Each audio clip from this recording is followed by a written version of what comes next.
risque d'élection anticipée en Israël, Benyamin Netanyahou s'apprêterait à organiser des primaires au sein du Likoud, plus des élections générales à la Knesset pour le mois de mai prochain. Tous les détails dans un instant. Les combats se poursuivent à Kobané en Syrie où les djihadistes de l'EI ont lancé de nouvelles attaques aujourd'hui et certaines armes parachutées par les Américains seraient même tombées aux mains de l'État islamique. Oscar Pistorius est en prison. Il a été condamné à une peine de 5 ans pour avoir tué sa petite amie lors d'une dispute. Homicide involontaire selon la justice sud-africaine.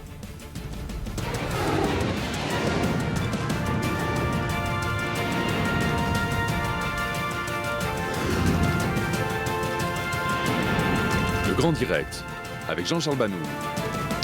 Bonsoir à tous. On se dirige donc peut-être vers de nouvelles élections générales en Israël. C'est en tout cas les informations qui sont largement diffusées depuis ce matin dans la presse israélienne notamment, à la lumière de certains événements dont on va essayer de vous faire l'écho le plus précis possible, et notamment des décisions que s'apprête à prendre le Premier ministre Benyamin Netanyahou, qui pourrait notamment organiser des primaires au sein de son parti, le Likoud, comme première étape. On ira dans un instant retrouver nos envoyés spéciaux qui sont justement à Jérusalem pour voir quelles sont les premières informations et réactions à ces possibles élections anticipées. Vous les voyez à l'écran, Elliot Schenberg, Léa Berdugo et Sami Abou Diab pour les 3 chaînes d'I24 News. Et puis je reçois dans ce studio David Shapira. Bonsoir. Bonsoir. Vous êtes historien et juriste et donc vous connaissez bien la scène politique israélienne. Et Daniel Haïk, bonsoir, analyste politique sur I24 News. On entame donc cette première demi-heure avec ce sujet sur les possibles élections anticipées en Israël.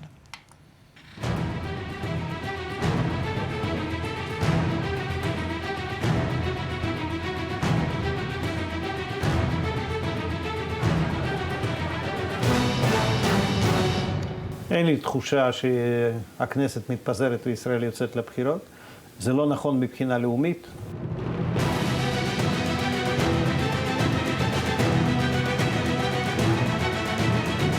יוקר המחיה זה דבר שאפשר לטפל בו. אם ממשלת ישראל תחליט, היא תטפל בו. כל המונופוליסטים למיניהם צריכים לדעת שהחגיגה הזאת חייבת להיגמר, היא לא יכולה להמשיך לנצח.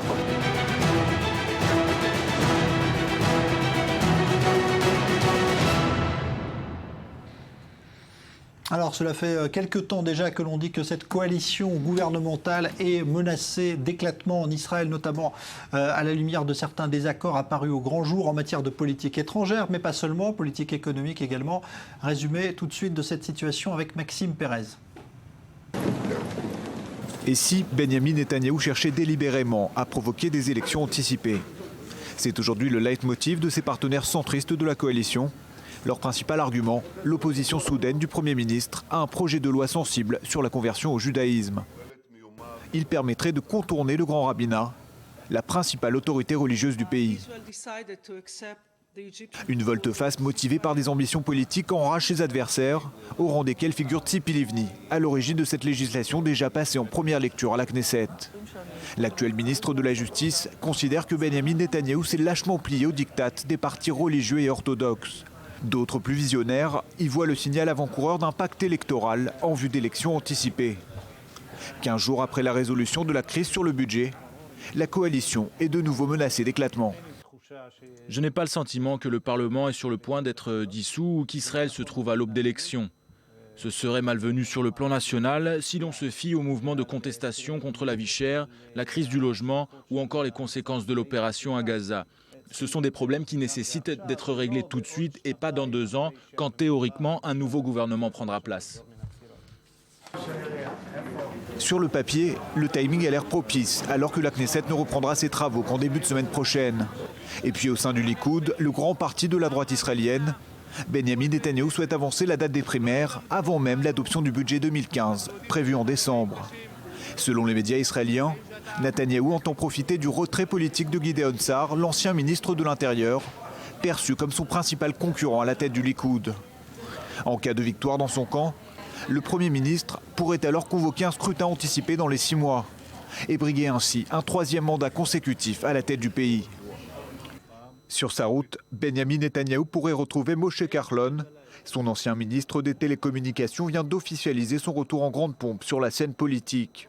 Il ambitionne la création d'une nouvelle grande formation centriste avec comme objectif déclaré le changement.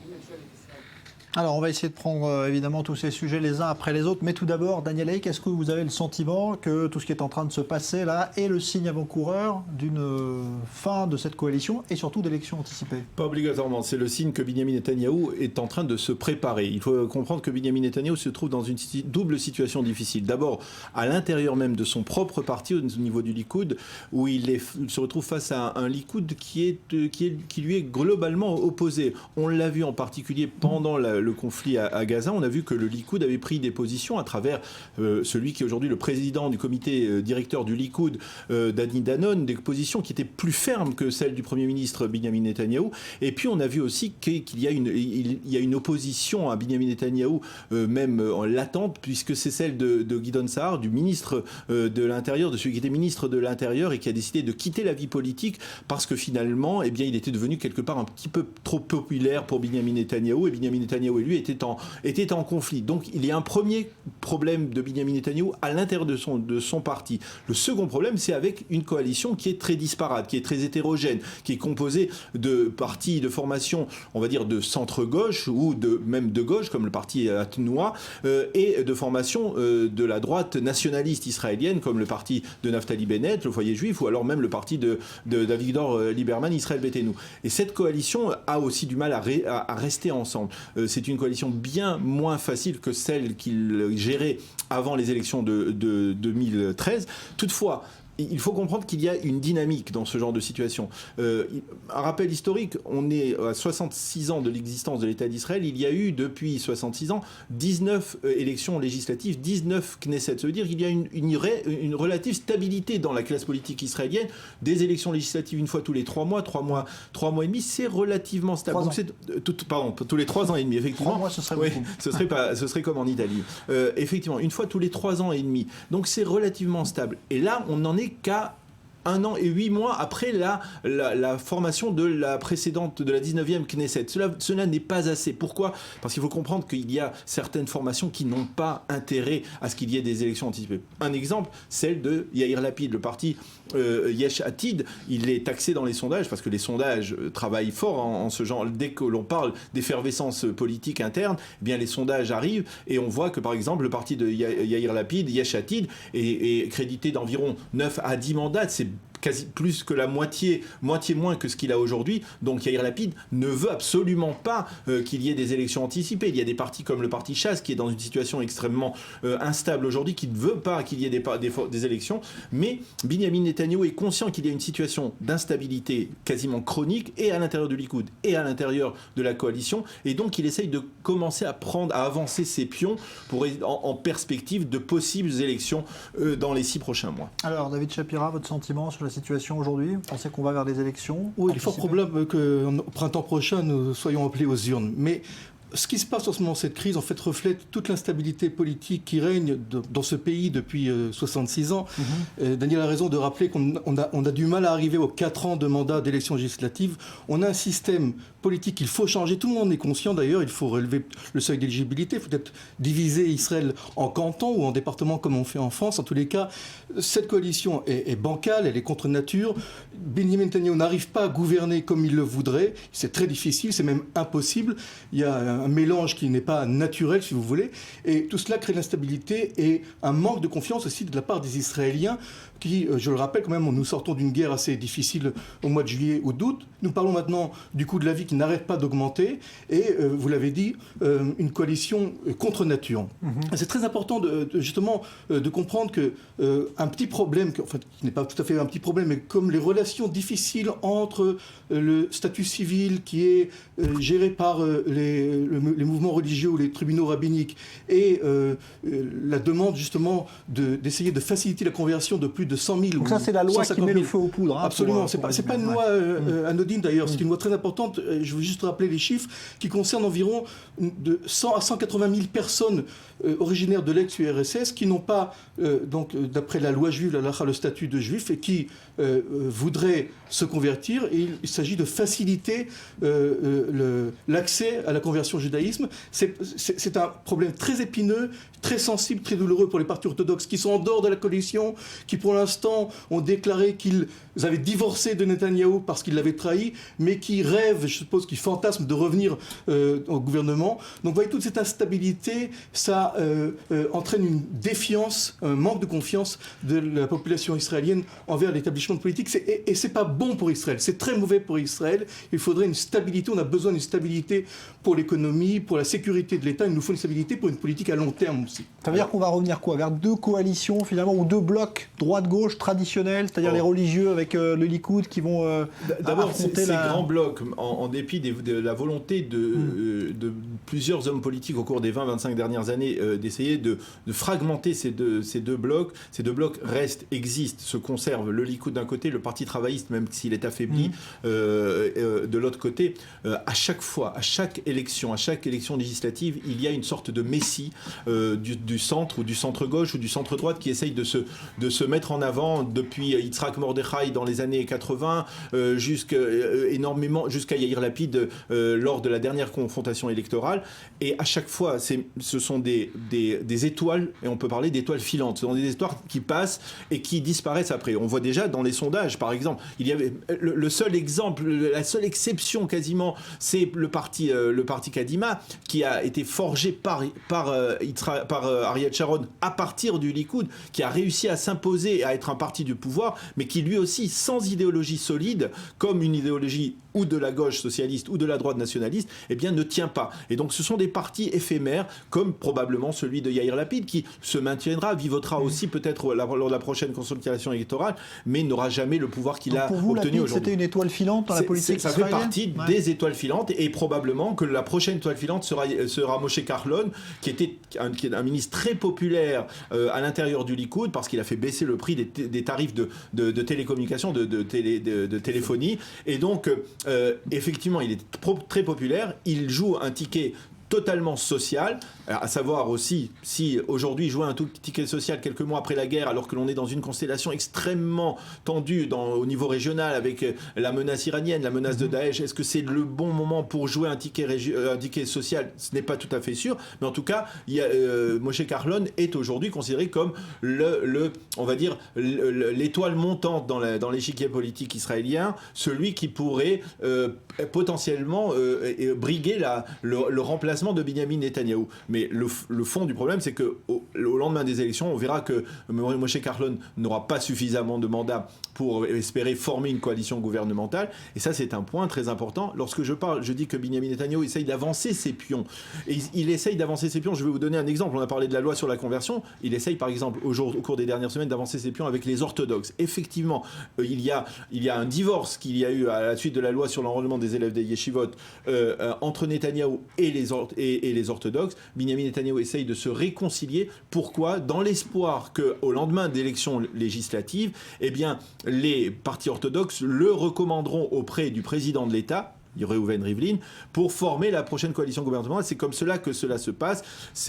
Il espère que les orthodoxes resteront sur leur tradition qui est de recommander la formation du gouvernement par le responsable du Likoud, même s'il les a froissés dans le passé. Il essaye donc de se réconcilier. Le deuxième point, c'est qu'il essaye de se réconcilier avec sa base en essayant de mettre en avant un nouvel allié. Il se rappelle Israël Katz, qui est ministre des Transports aujourd'hui, qui est un homme solide à l'intérieur du Likoud et qu'il essaye de promouvoir en essayant en contrepartie d'obtenir le soutien de la base électorale du Likoud, de ces militants du Likoud qui se sentent un peu frustrés, un peu éloignés du pouvoir de la présidence du Conseil. Il essaye de se rapprocher. C'est en ce sens que l'on peut dire que Binyamin Netanyahou prépare éventuellement une prochaine confrontation électorale. Est-ce qu'il reste l'homme fort politique du pays aujourd'hui ou pas, selon vous? Ou Oui. est-ce qu'il a vraiment des rivaux? Par défaut, parce qu'il n'y en a pas d'autres. C'est presque une comparaison avec la France et Nicolas Sarkozy. Est-ce qu'il y a un autre homme à droite? Est-ce qu'il y a un autre homme à droite aussi, mis à part Netanyahou? C'est une grande question. Mais je dis par défaut parce que nous attendons qu'un général de Gaulle vienne et fasse une cinquième république, une nouvelle constitution, parce que vous comprenez très bien que ce système n'est pas gérable. On ne peut pas aller tous les 18 mois, tous les 20 mois à des élections. On ne peut pas prévoir une politique à long terme. On ne peut pas construire un pays. On ne peut pas avancer justement des pions ou réfléchir à des projets de grande envergure quand on change de gouvernement ou de ministère tous les 18, tous les 20 mois, tous les 24 mois. Et puis il faut aussi rappeler que ça coûte cher aussi aux contribuables. On est dans une situation un petit peu difficile. Aujourd'hui, quand on va dans un supermarché, les gens se plaignent. C'est de plus en plus difficile. On ne peut plus acheter d'appartements parce qu'ils augmentent. Tout augmente. Donc il y a un ras-le-bol aussi de la population israélienne. Et tout le monde comprend que ce n'est pas un moment opportun pour organiser des élections. Et c'est là que c'est dommage. C'est là que on attend un homme fort, mais un homme véritablement fort, qui fasse des réformes. Et je sais que c'est difficile dans les pays occidentaux de faire des réformes. En France, on n'arrive pas à faire des réformes, et en Israël non plus, on n'arrive pas à en faire, parce qu'on est déchiré justement dans ces histoires de petites alliances, de coalitions, avec les orthodoxes d'un côté, le centre qui change de dirigeants, mais qui reste une force, la gauche, la droite, qui sont plus tout à fait deux gros partis forts. Et c'est là où je pense qu'il faut vraiment penser à une véritable réforme du système électoral israélien. On ne peut pas rester comme ça, parce que dans 24 mois, on ira encore une fois aux élections, et puis on en a assez. Alors on va retrouver à Jérusalem justement Léa Berdugo, qui est sur place devant la Knesset, là où tout pourrait donc se décider. Léa Berdugo, bonsoir. D'abord un mot sur ce qui est en train de se passer, c'est pas en coulisses, mais presque, ces consultations auxquelles se livre justement de manière assez fréquente en ce moment Benyamin Netanyahou. Oui, Benyamin Netanyahou a rencontré par exemple Moshe Feiglin, député considéré comme étant à la droite du Likoud. Il lui aurait demandé de soutenir sa proposition d'avancer la date des primaires au sein du parti, Feiglin étant lui également candidat au sein de ces primaires. Alors Benyamin Netanyahou aurait également dit à Moshe Feiglin que la coalition ne tiendrait pas un an. Alors à quoi ça rime? Écoutez, les avis divergent selon les partis. Alors en tout cas, les affaires reprennent. Benyamin Netanyahou a convoqué demain une réunion avec les principaux leaders des partis de la coalition. Une réunion qui est assez rare. En fait, cette réunion a été mise en place pour apaiser les tensions de ces dernières semaines, notamment le refus de Benyamin Netanyahou d'approuver un projet de loi sur la conversion au judaïsme, un texte qui a été initié par la ministre de la Justice, Tzipi Livni. Oui, on disait tout à l'heure ce texte qui a été refusé par Netanyahou. Pour quelle raison ?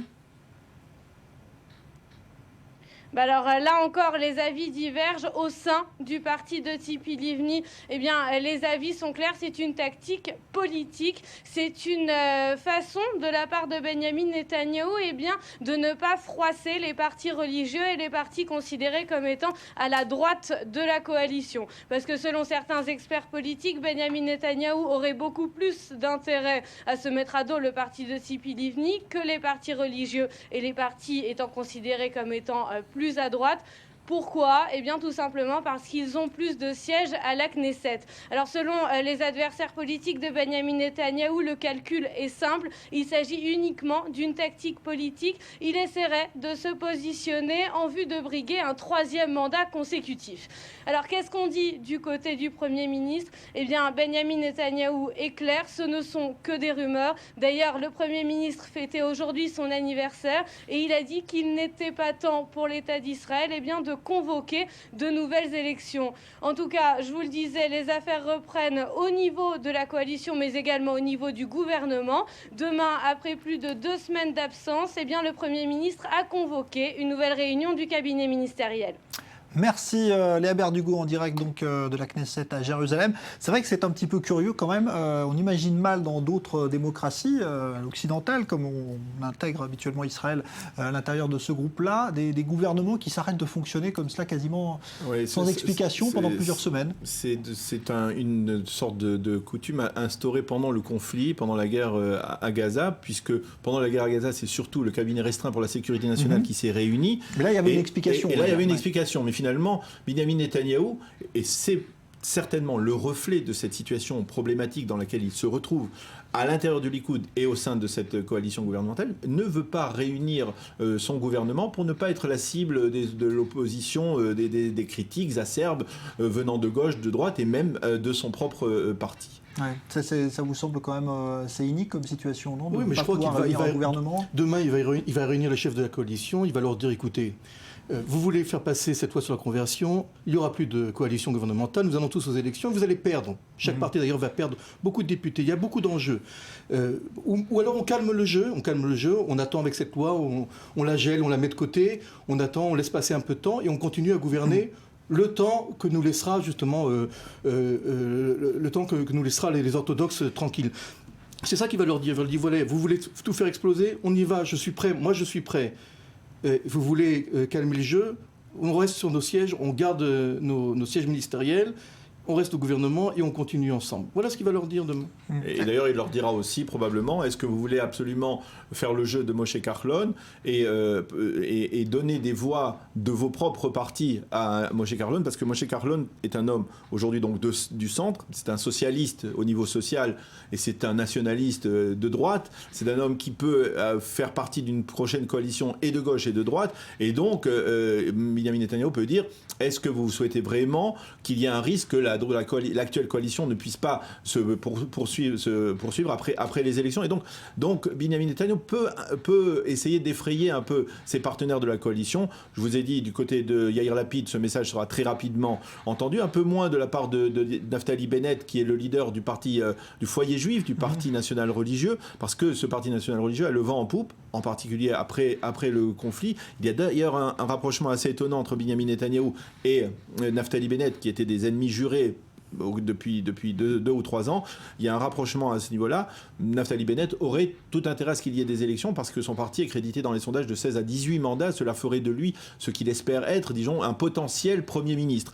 Mais on n'en est pas là. Benyamin Netanyahu essaye donc d'avancer ses pions peu à peu, et il essaye même dans une situation, peut-être qu'il essaiera effectivement de calmer le jeu à l'intérieur de sa coalition, mais d'un autre côté, d'essayer de préparer une consultation électorale. Moi, je voudrais même rajouter, si c'est possible, à ce qu'a dit Daniel, il y a aussi d'autres étoiles filantes, montantes plutôt, qui se pointent. Guidon Sar, qui était très populaire aussi au sein du Likoud, qui pourrait rejoindre Moshe Carlon. Tout ça ferait une opposition, une contre-opposition au sein du Likoud.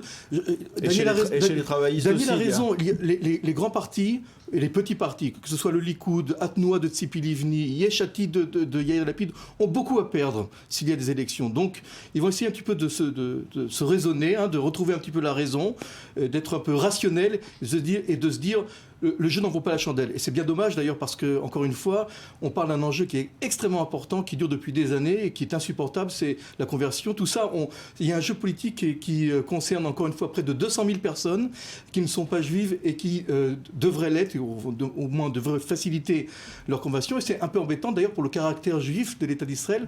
Nous sommes tous intéressés justement par ce caractère juif. Nous voudrions que nos enfants puissent épouser, se marier avec des Israéliens sans avoir la crainte que cela ne s'avère pas être juif selon la loi juive. Ça nous embêterait beaucoup, d'autant plus que tous ces candidats à la conversion font l'armée, participent à la vie de l'État, meurent des fois aussi pendant les opérations militaires, et nous voudrions qu'ils fassent partie des Israéliens à part entière. Et ça, encore une fois, c'est le prix de la politique. Alors, il y a un autre impact aussi. Oui, juste un mot, mais on va écouter quand même l'avis de quelques Israéliens justement rencontrés aujourd'hui dans les rues, justement à propos de ce risque, entre guillemets, de nouvelles élections, d'élections anticipées. C'est le micro de David Gombin qui était tendu. On écoute.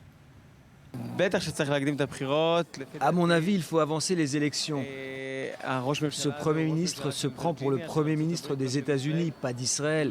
Il n'est pas conscient des problèmes des jeunes ici. Je pense que la situation économique en Israël est désastreuse. Le gouffre entre les différentes classes sociales est immense. Non, je ne pense pas. Tout n'est pas parfait, mais ce n'est juste pas possible de tenir des élections tous les 2 ans. On connaît les conséquences économiques, politiques, morales, etc. Je ne pense pas que ce soit urgent maintenant, non.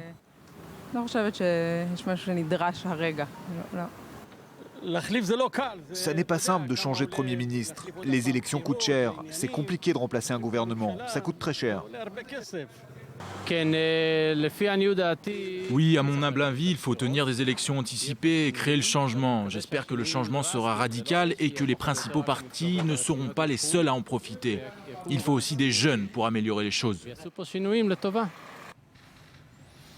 Voilà donc pour ces quelques témoignages. Oui, je voulais dire que Benjamin Netanyahou veut se renforcer à l'intérieur du Likoud, et comme il comprend que le Likoud glisse vers la droite et que lui veut conserver un agenda de centre-droite, eh bien, il essaye de faire rentrer de manière, de réserver des places dans la liste électorale du Likoud à ses proches, automatiquement. Parce que finalement, aujourd'hui, il constate que lorsqu'il se retourne pour voir le nombre de ses députés, eh bien, il se retrouve quasiment très isolé au sein même de son propre parti. Et donc, il va essayer, pour la prochaine liste électorale du Likoud, d'essayer d'avoir le droit de veto sur l'entrée, c'est-à-dire la possibilité d'avoir une place toutes les 10 places qui serait réservée d'emblée à des proches que lui-même désignerait. C'est ce que fait très naturellement Naftali Bennett, c'est ce que fait Avigdor Lieberman aussi. Il veut pouvoir conserver ce privilège ou obtenir ce privilège. Et d'ailleurs, il y a des personnes qui a répondu, qui a dit une chose intéressante, c'est-à-dire Benjamin Netanyahou aurait bien voulu, en parlant de modification du système électoral, aurait bien voulu que l'on passe en Israël à un système présidentiel. On en a parlé au moment de l'élection, quelques semaines avant l'élection de Reuven Rivlin, de la succession de Shimon Peres. Benjamin Netanyahou aurait voulu être le président de l'État d'Israël, avec tous les pouvoirs d'un président comme en France, comme aux États-Unis. Mais malheureusement, cela n'est pas possible. Il y a eu des réformes, il y a eu des tentatives de réformes. David parlait de réformes. Il y a eu des tentatives dans les années 2000, dans les années 90, des tentatives de réforme. Système unitaire, élection du Premier ministre au suffrage universel direct, c'était quasiment un système présidentiel. Cela n'a pas marché. On a constaté que cela effritait la classe politique israélienne, que derrière le pouvoir d'un Premier ministre élu au suffrage universel, eh bien, la classe politique s'effritait. Tout n'est pas facile à ce niveau-là. On ne change pas de système, à votre avis ? Écoutez, je pense, moi, si je devais essayer un petit peu de conclure tout ce débat, après la guerre à Gaza et après les menaces de sécurité, je crois que les Israéliens sont dans une guerre permanente, une guerre de survie. On est tous conscients de l'écart économique, des inégalités sociales entre les citoyens. Tout le monde le voit, et aujourd'hui, on est dans une guerre de survie. Il me semble, ce serait intéressant d'ailleurs de voir le taux d'abstention aux prochaines élections. C'est aussi un parti qu'il faut analyser, un vote qu'il faut analyser, parce que appeler les Israéliens tous les 2 ans à voter, ça fatigue, et encore une fois, ça provoque une perte de confiance. Je crois que les Israéliens en ont assez. Ils veulent, comme tous les peuples occidentaux, vivre dans une certaine aisance, ne pas être justement dans une position de guerre permanente pour survivre, et ces élections ne sont pas le bienvenu. Voilà. Merci beaucoup David Shapira, c'est le mot de la fin. On aura peut-être de nouvelles élections, en tout cas merci Daniel Haïk. On en reparle évidemment sur notre antenne, et dans un instant la suite du Grand Direct. L'autre actualité internationale, la Syrie notamment, l'Afrique du Sud avec le verdict du procès Pistorius, et on reparlera également d'Israël, mais cette fois sous l'aspect de la coexistence entre Israéliens et Palestiniens. On se quitte avec ces images de la Knesset, on revient dans un instant.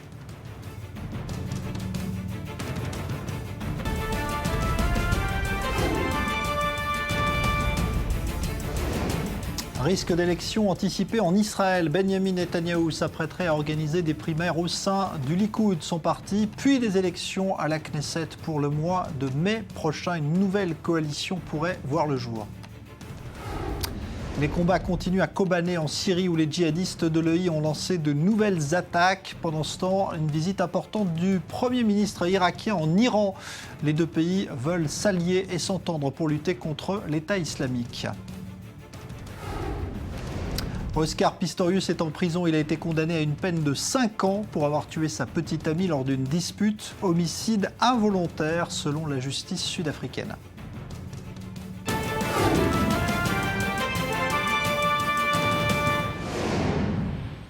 Les djihadistes de l'État islamique ont donc lancé de nouvelles attaques dans la ville de Kobané en Syrie aujourd'hui. Ville syrienne qui résiste toujours depuis des semaines maintenant avec l'aide des frappes aériennes de la coalition.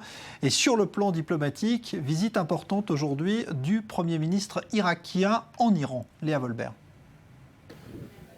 Nouvelles attaques de l'État islamique dans la ville syrienne de Kobané. Malgré l'aide de la coalition menée par les États-Unis, les forces armées kurdes peinent à endiguer l'assaut des djihadistes. Lundi, les combats se sont encore intensifiés alors qu'un attentat à la voiture piégée a fait plusieurs blessés dans l'est de la ville. 17 djihadistes et 5 Kurdes ont été tués dans de violents affrontements. Les pertes humaines s'alourdissent de jour en jour, mais les Peshmerga restent fermement déterminés à défendre Kobané. Je suis un combattant des unités de protection populaire. Je m'appelle Behrouz Erdal. Ils avaient prévu de prendre le contrôle de la colline, mais nous avons dressé le drapeau sur la colline. Nous sommes capables de la contrôler. Nous avons libéré la colline avec quelques villages autour. Et nous avons aussi réussi à leur prendre des armes, des mitraillettes, des jumelles. Il y avait beaucoup de morts parmi eux, ainsi qu'une dizaine de blessés. Depuis la fin du mois de septembre, la coalition multiplie les raids sur cette ville.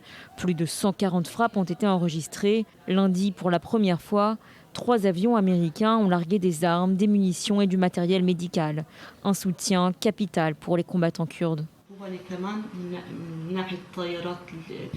Le largage de fournitures, y compris sanitaires, est nécessaire car les bombardements de Daesh ont détruit les hôpitaux, les cliniques et les pharmacies de Kobané. Certaines de ces fournitures ont contribué à remonter le moral des combattants et de la population de Kobané. Avec l'arrivée de ces armes, nous sommes plus que jamais déterminés à mettre fin à Daesh. Mais à plusieurs reprises, des responsables irakiens et américains ont admis qu'une stratégie purement aérienne ne suffirait pas. Et pour cause, 4 mois après les premières frappes de la coalition sur les positions de l'État islamique, la situation reste très instable dans la région. Les États-Unis appellent à une aide plus significative de la Turquie. L'Irak se tourne quant à lui vers l'Iran pour discuter d'éventuelles mesures communes. Ce mardi, le président iranien Hassan Rouhani a reçu le premier ministre irakien Al-Abadi. Téhéran, particulièrement hostile aux sunnites de l'État islamique, s'est engagé dès les premières heures aux côtés de l'Irak dans la lutte contre Daesh. Voilà, et à propos de ces largages d'armes effectués par les Américains à Kobané, eh bien, il semble que l'une de ces cargaisons, au moins vous le voyez sur ces images, soit tombée aux mains des djihadistes de l'État islamique qui l'ont filmé. Vous le voyez là encore et qui ont exhibé donc cette vidéo où on voit eh bien, l'un des combattants ouvrir une caisse contenant des grenades notamment. Autre point chaud actuellement au Moyen-Orient, le Yémen, pays de la péninsule arabique confronté à une guerre civile. Les rebelles chiites affrontent le pouvoir en place tenu par les sunnites et le groupe terroriste Al-Qaïda joue également un rôle dans ces troupes. Depuis quelques jours, les chiites ont réussi à gagner beaucoup de terrain. Elsa Mourgue. 60 personnes tuées dans de nouvelles violences au Yémen. La guerre fratricide entre musulmans chiites et sunnites est à son paroxysme de violence. Un mois que la rébellion chiite a pris la capitale, Sanaa, et qu'elle progresse vers le sud. Appelé aussi Houthi, du nom d'un guide spirituel, le chef religieux Badreddin al-Houthi, les rebelles ont gagné du terrain dans les provinces de Damar, d'Ib et de Baïda. Ils se sont également emparés du port stratégique de Hodeidah, ouverture sur la mer Rouge, malgré un accord de paix signé il y a quelques semaines sous l'égide de l'ONU. Mais face à ces conquêtes, les autorités yéménites se montrent relativement passives. Elles ont toutefois confisqué ce lundi des dizaines de motos à Sanaa pour prévenir d'éventuels attentats qui pourraient être commandités par Al-Qaïda. Les autorités ainsi que l'Arabie saoudite, à majorité sunnite, accusent l'Iran d'apporter son soutien aux rebelles chiites, sur le même modèle du soutien fourni par Téhéran au Hezbollah libanais. Anciennement appelé l'Arabie heureuse, le Yémen, pays le plus pauvre de la région, s'enfonce jour après jour dans le chaos. Et la situation au Yémen, ce sera l'objet de notre débat dans une vingtaine de minutes. Après plus de 3 semaines de conflit à Hong Kong, les manifestants ont décidé aujourd'hui de quitter provisoirement la rue pour négocier avec le gouvernement local.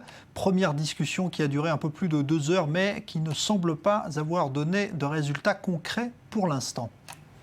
L'athlète paralympique sud-africain Oscar Pistorius est en prison ce soir. Le tribunal de Pretoria l'a finalement condamné à 5 ans de prison pour homicide involontaire.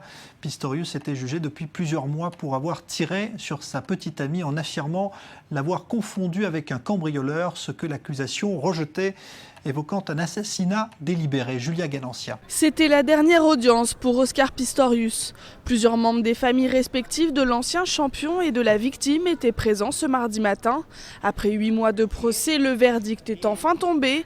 5 ans de prison ferme pour le meurtre de sa petite amie Riva Steenkamp. Sur le chef d'accusation numéro 1, la sentence doit correspondre à un maximum de 5 ans de prison au terme de la section 2761 du Code de procédure pénale. En septembre, la juge l'avait reconnu coupable d'homicide involontaire pour avoir tué son ami de 4 balles en pleine nuit de la Saint-Valentin 2013. Pistorius avait tiré 4 fois à hauteur d'homme à travers la porte fermée de ses toilettes et a toujours affirmé qu'il croyait tirer sur un cambrioleur. La magistrate sud-africaine a dit être arrivée à cette conclusion après avoir pris en compte la gravité de la faute, mais souligne que l'accusation n'avait pas réussi à prouver l'intention de l'homicide. Pistorius a par ailleurs été condamné à 3 ans de prison avec sursis pour 2 incidents antérieurs à la mort de Riva, lorsqu'il avait fait usage en public d'une arme à feu. C'est un équilibre délicat qu'il faut atteindre, qui prend en compte le crime, le criminel et les intérêts de notre société. L'importance de la négligence observée dans le cadre de cet homicide doit jouer un rôle important dans la définition de la sentence, qui ne doit être ni trop sévère ni trop légère.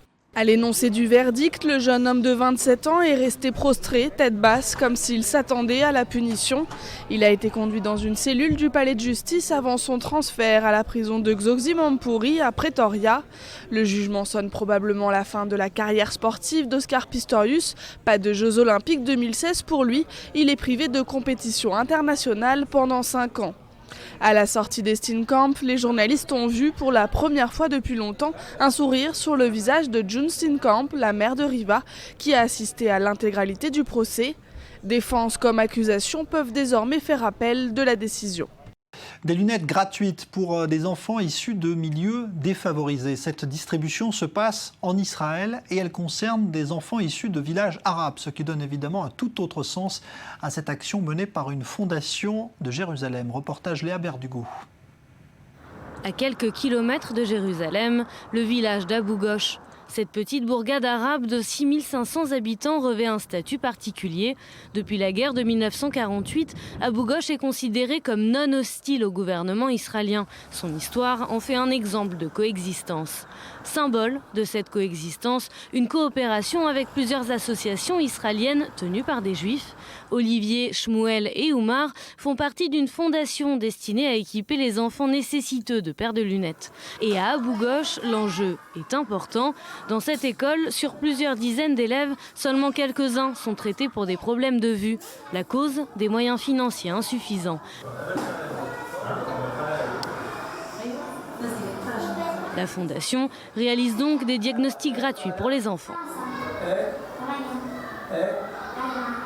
Juifs, musulmans ou chrétiens, la distinction ne semble pas importante. Rim, professeur d'une classe de cours préparatoire, salue l'initiative. Nous apprécions toute initiative faite pour aider nos élèves, qu'elles viennent des juifs, des arabes ou même des étrangers. C'est quelque chose d'humain, peu importe qu'elles viennent des juifs ou des arabes. Rawa, 6 ans, raconte son expérience.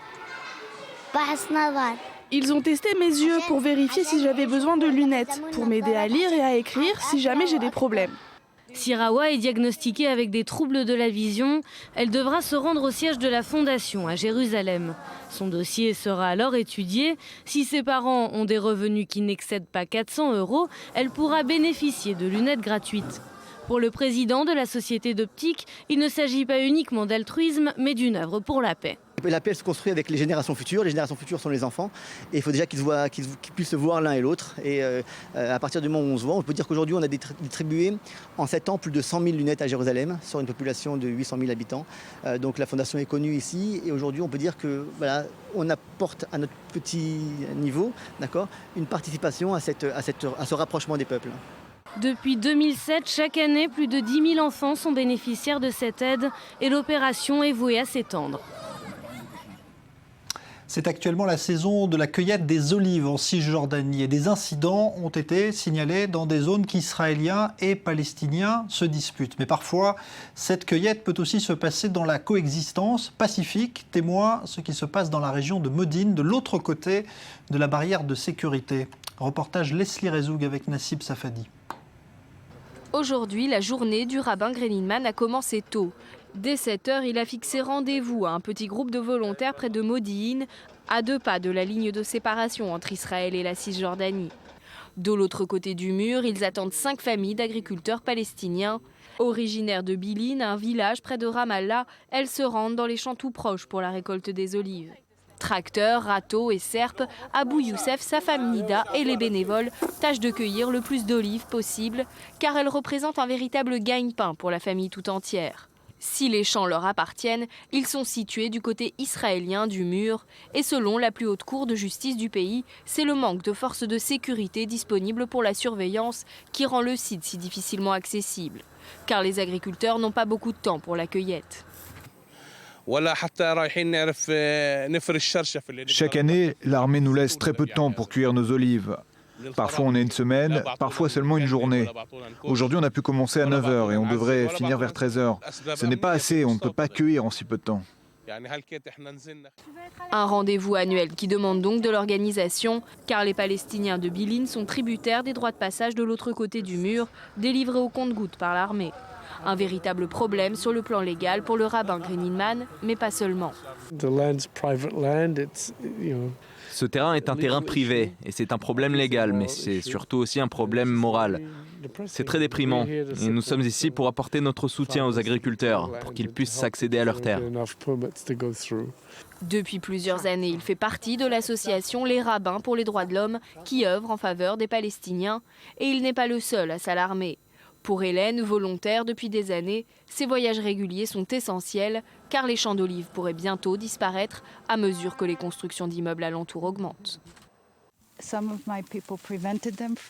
Certaines personnes de mon peuple les empêchent de gagner leur vie grâce à ces arbres en employant la manière forte. Et d'autres, comme moi, font l'inverse. Ici, dans ce champ d'oliviers, la récolte va se poursuivre pendant encore quelques heures. Agriculteurs palestiniens et bénévoles israéliens travaillent main dans la main. Un symbole de paix, mais qui reste pourtant précaire. La récolte pourrait ne pas avoir lieu l'année prochaine. Et on enchaîne avec l'économie.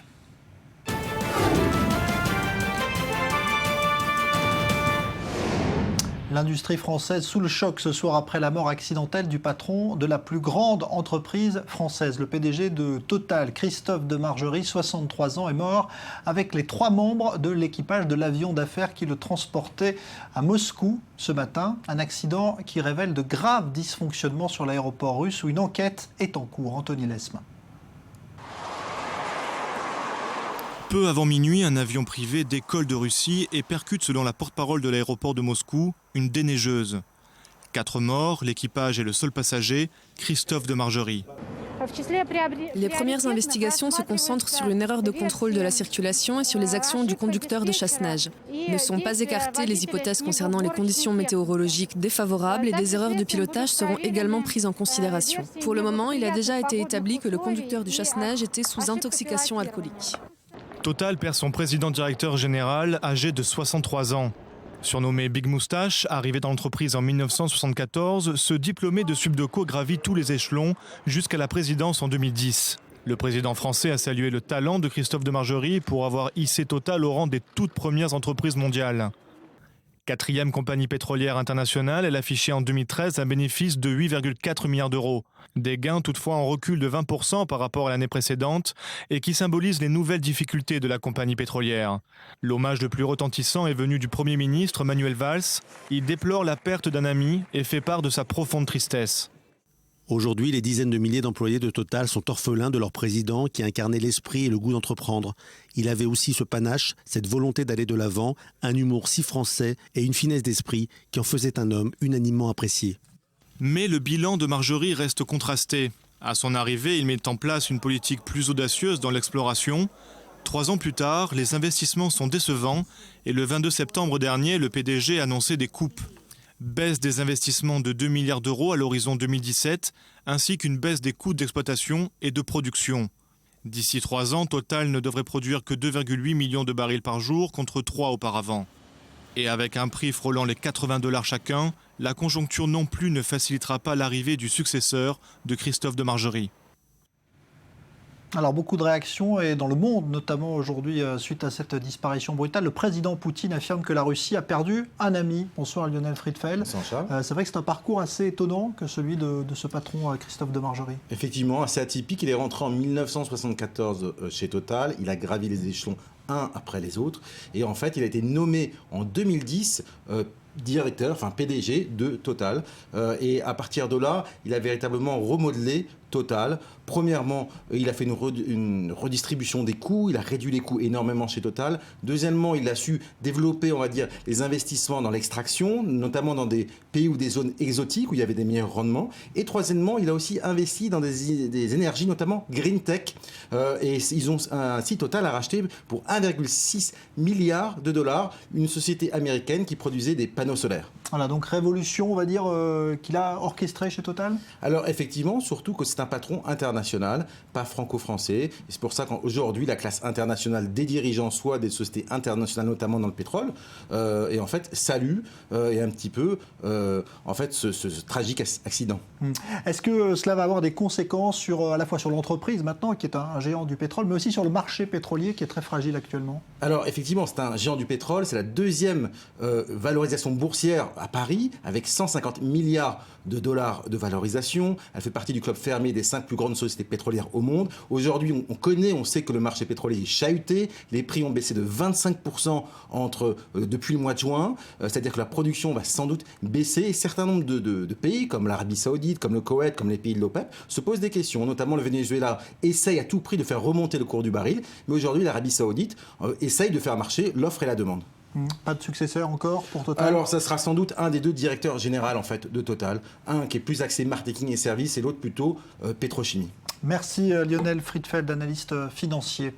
En Iran, plusieurs cas d'attaque à l'acide de femmes ont été recensés ces derniers jours dans le centre du pays. Une affaire qui a suscité une très vive émotion et qui a conduit la police d'ailleurs à interpeller 4 personnes qui pourraient encourir la peine de mort si elles sont reconnues coupables. Les femmes en Iran doivent faire attention à leur apparence vestimentaire en public, ce qui pourrait avoir suscité ces réactions particulièrement difficiles.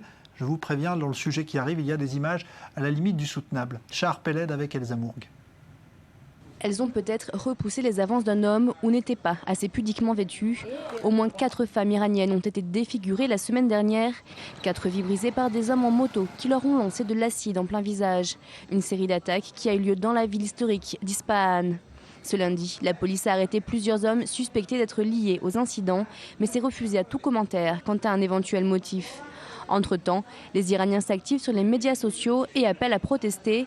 13 cas similaires ont déjà été dénoncés, 13 femmes qui auraient été défigurées à l'acide pour ne pas avoir respecté le code vestimentaire iranien. Elle a été victime de vitriolage. Je le poste comme photo de profil pour sensibiliser.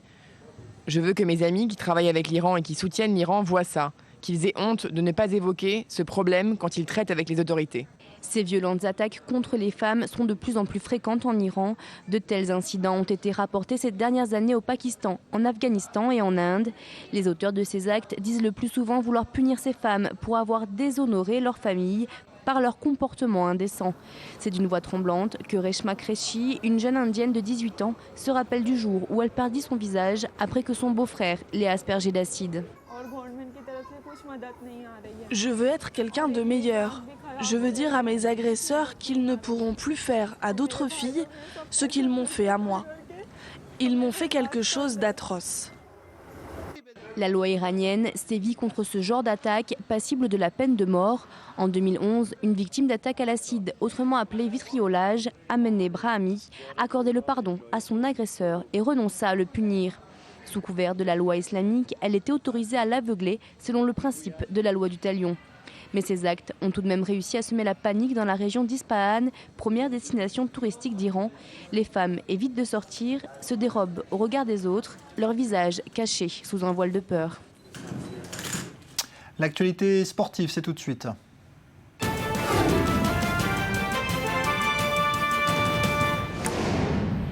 On va parler football et Ligue des Champions. Retour de la Ligue des Champions ce soir. Bonsoir Lise Barenboim. Bonsoir. Alors, on va s'intéresser notamment à une équipe qui est le Paris Saint-Germain, qui a clairement l'ambition de gagner cette Ligue des Champions cette année et qui joue à Nicosie. Oui, et après sa victoire prestigieuse contre le Barça au Parc des Princes, Paris a l'occasion de faire un grand pas vers les huitièmes de finale ce soir. Ils sont en tête du groupe F, les hommes de Laurent Blanc, et s'ils gagnent leurs 2 matchs face à Nicosie, ils seront pratiquement qualifiés pour le second tour. Gros bémol quand même, ils sont encore privés de Zlatan Ibrahimovic, le principal atout offensif, mais à noter le retour du capitaine Thiago Silva après 2 mois d'absence. Ça avait vraiment un manque, Thiago Silva, aussi bien au niveau psychologique que tactique pour le PSG. Il y aura aussi David Luiz sur le terrain, donc David Luiz plus Thiago Silva. Le PSG va afficher une défense à 100 millions d'euros, qui devrait être la meilleure d'Europe logiquement. Il devrait y avoir aussi Thiago Motta et Blaise Matuidi. Et ce soir, les Parisiens affrontent un adversaire qui, sur le papier, n'a rien de très impressionnant, mais qui peut faire des merveilles sur le terrain. Je vous propose d'écouter Laurent Blanc, qui reste quand même sur ses gardes. C'est un club qui est habitué aux joutes européennes, puisque chaque année les dispute. L'année dernière, elle a disputé l'Europa League. Donc c'est un club qui a l'habitude de jouer ces coupes européennes. Il y a quelques joueurs que l'on connaît très bien, puisqu'ils sont passés quand même dans le championnat de France. Voilà donc Laurent Blanc qui se méfie. Il a raison parce que la Poel Nicosie a réussi quelques exploits. Oui, les Chypriotes sont parfois surprenants. En 2012, on s'en souvient, ils avaient sorti l'Olympique Lyonnais en 8e de finale de Ligue des Champions. Ils avaient été jusqu'en quart face au Real. Et même le Barça, cette année, a failli tomber dans le piège de Nicosie, puisqu'ils ont arraché une victoire 1-0 au Camp Nou à la dernière minute grâce à un but de Ter Stegen. Le PSG, lui, n'a gagné que 3 de ses 11 derniers matchs en déplacement, alors que Chypre, à domicile, est plutôt bon. Aucun but encaissé, juste un match nul face à l'Ajax. Mais le club chypriote n'est plus exactement ce qu'il était en 2012. Depuis la grande épopée, il ne reste que 6 joueurs de cette époque, donc Gustavo Manduca, qui a 35 ans aujourd'hui, et puis le capitaine Nuno Mores, l'entraîneur aussi historique Jovanovic est parti à Dubaï. Aujourd'hui, c'est l'ancien international grec Giorgos Donis qui a pris les rênes de l'équipe. Mais ce qui n'a pas changé, c'est la grosse ambiance à Chypre. Sachez qu'il y a un groupe de supporters de l'Apoel qui s'est massé sous les fenêtres du PSG hier soir, sous les fenêtres de leur hôtel, qui a fait beaucoup de bruit, qui les a empêchés de dormir, si bien que les forces de l'ordre ont dû intervenir pour laisser dormir les Parisiens. Donc grosse ambiance ce soir au stade. Voilà, c'est vrai que c'est quelque chose qui se passe parfois dans les pays chauds comme ça. Alors, un mot d'une autre affiche ce soir, ça se passe à Rome cette fois, Roma-Bayern. Oui, 2 équipes qui s'affrontent donc au sein du groupe de la mort, un match exceptionnel qui se joue à guichet fermé et un gros affrontement entre 2 entraîneurs, Rudy Garcia côté romain et puis le grand Pep Guardiola du côté du Bayern, qui va disputer son 64e match de C1, lui qui a gagné cette compétition l'année dernière et la Bundesliga avec le Bayern. Donc ce soir pour Guardiola, c'est aussi un grand retour puisqu'il a joué à l'AS Roma dans les années 2000 et c'est aussi le retour sur les pelouses de Franck Ribéry dont on attend beaucoup du côté allemand, même si les Allemands sont en confiance. Ils ont gagné 6-0 contre le Werder de Brême récemment. Merci beaucoup Lise Barenboim. C'est ce soir donc la Ligue des Champions. Une découverte archéologique étonnante à présent dans la vieille ville de Jérusalem. Une pierre portant des inscriptions en latin datant de près de 2000 ans. À l'époque de l'empereur romain, Adrien vient d'être mise à jour. Maël Benoliel sur place. Une perle rare sous forme d'inscription sur une pierre millénaire qui revêt une importance historique a été découverte à Jérusalem à l'issue d'une fouille archéologique menée par les équipes de l'autorité des antiquités d'Israël et dirigée par le docteur Rina Avner. Cette découverte témoigne de la construction d'un monument, probablement un arc de triomphe, que l'armée romaine a réalisé en l'honneur du César de l'époque, l'empereur Adrien, à l'approche de sa visite à Jérusalem en l'an 130 après Jésus-Christ. C'est ici, à proximité de la porte de Damas, côté est de la vieille ville de Jérusalem, que l'archéologue Rina Avner a fait la découverte de cette pierre massive. Une pierre sur laquelle a été gravée une inscription en latin, il y a environ 2000 ans. Est inscrit sur cette pierre que la 10e Légion Fretensis dédie cette arche à l'empereur Adrien, 14e empereur de Rome. 6 lignes gravées dans la roche, preuve de l'importance de la ville sainte aux yeux de l'empire le plus puissant du monde à l'époque. Même si nous savions déjà à partir des écrits de Cassius Dio et d'autres que l'empereur Adrien était venu en visite à Jérusalem, nous ne savions pas ce qui a été construit en son honneur. Cela montre aussi que les Romains construisaient encore à Jérusalem des monuments seulement 2 ans avant la révolte de Bar Kokhba. Une révolte qui a vu les Juifs de la province de Judée s'insurger contre l'Empire romain entre l'année 132 et 135, soit 2 ans après la venue d'Adrien et quelques décennies après la destruction du second temple de Jérusalem.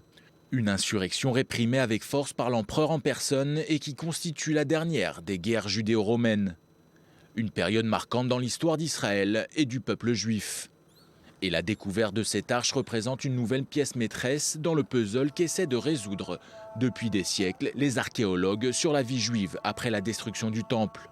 Mais cette arche soulève plus que jamais une question centrale. La révolte de Bar Korva fut-elle la conséquence de la paganisation de Jérusalem par les Romains, ou bien en est-elle la raison? Et on va parler cinéma, presque, et mode pour terminer.